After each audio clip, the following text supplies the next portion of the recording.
In order to start an IV, I need 2 flushes.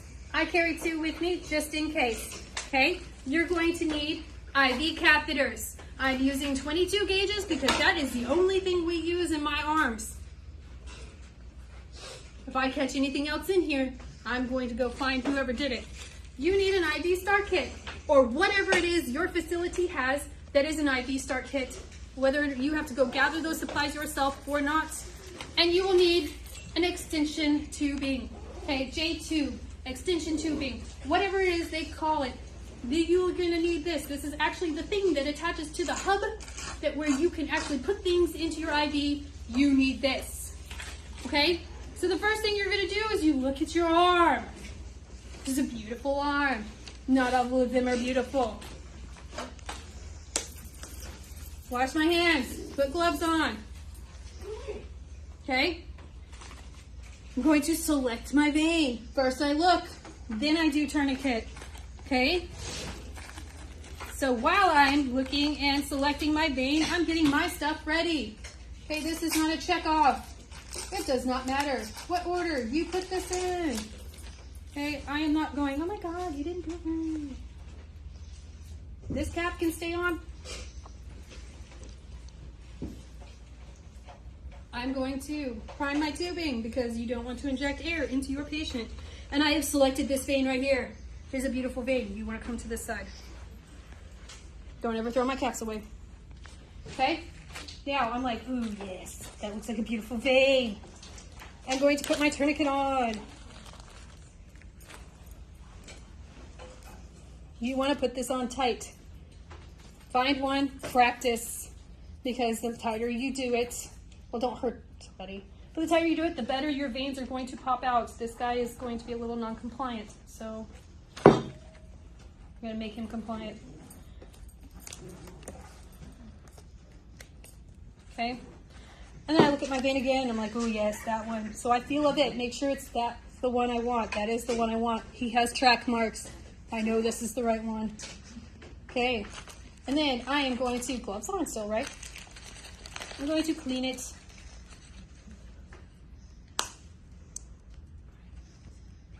From the inside out for 30 seconds because this is chlorhexidine. Throw that away. Pop my tourniquets because I have to get the rest of this stuff ready and this has to dry. Use your time wisely. Your patient does not have the patience you have. Okay. I don't do it like Chamberlain does it.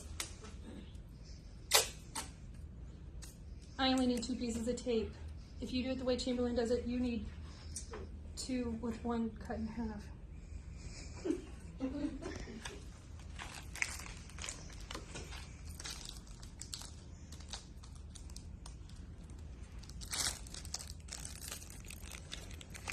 Okay, I have this ready, I have this ready, I have this ready in case I need it.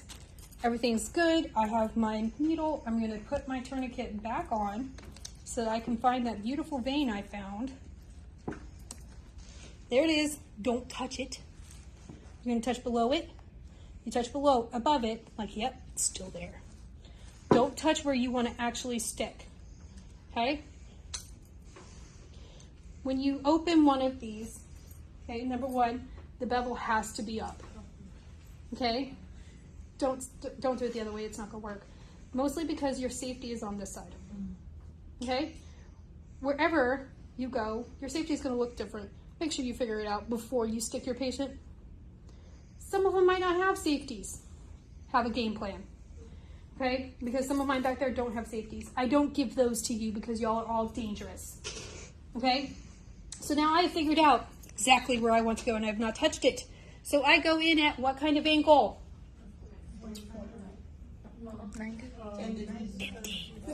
15, good job. Okay, I'm holding it on the sides just like this. I'm going to insert at a 15-degree angle. When I insert, I'm going to feel this little, like, what do you call it?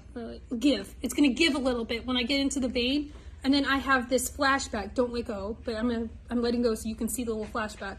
There's flashback in here. Once I do that, I'm going to go down to like 5 to 10, insert a little bit more, and then I'm going to push my catheter in, not the needle, the plastic part. I'm going to push it all the way until it's flush with the skin. Okay? Put pressure above where you stuck on the vein and engage your safety. It's going to bleed. It's okay. You'll become adept at taking the caps off of this. I need to attach this part to my hub. Told you it's gonna bleed. No matter how hard you push, it will bleed. Okay, so once I got that on here like this, I'm going to twist. Make sure it's on the hub and make sure you don't actually twist the hub. This is important. Release your tourniquets. That's why you tie it in a certain way. And then I'm going to flush, okay? Per policy at your facility, you may or may not be able to pull back. Okay, I was taught to pull back. My facility that I worked at said you could. You want to flush to make sure it works. Hey, mine is beautiful, it works.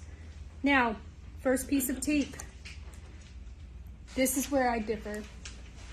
Goes across here so it doesn't move because grandma's gonna move and try to pull out your IV.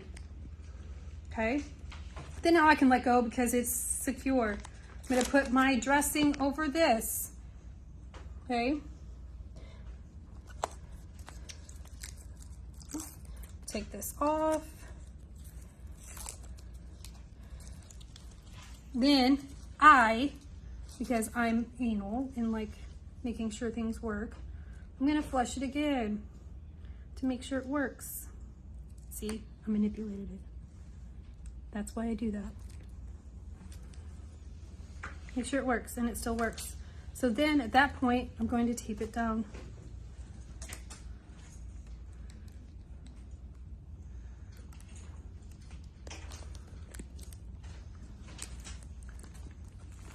Put a cap on it, clamp it, and you have an IV.